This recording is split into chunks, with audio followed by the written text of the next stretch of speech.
The kiosk feature is when you would like to, say you're at a conference and you want the slide to run by itself. Maybe you're giving a speech, maybe you're presenting to clients. You'd want the kiosk feature.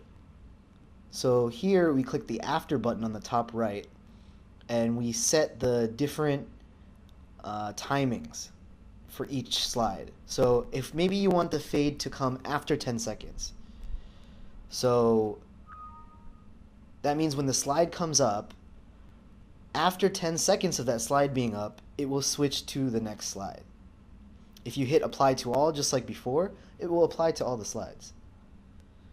If you want some of the slides to have different timings, just like the previous transitions, if you want to change the timing of some of the slides, you just go to that slide and change the time for that slide.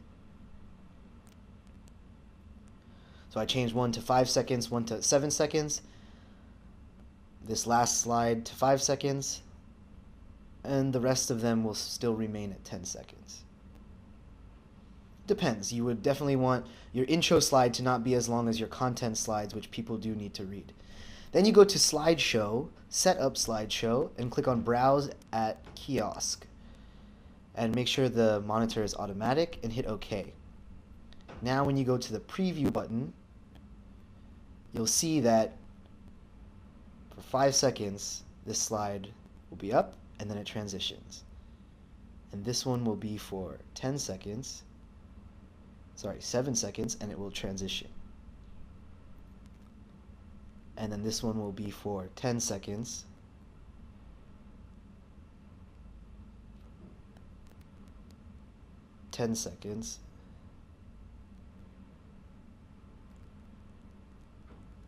And then it will transition.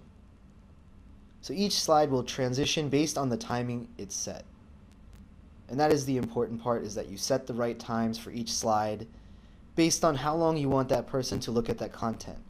If it's a graph like this, if it is a different kind of slide with involved a lot of text, you might want to put it up longer than an intro slide that simply states our logo or your name or the topic, or even the ending slide.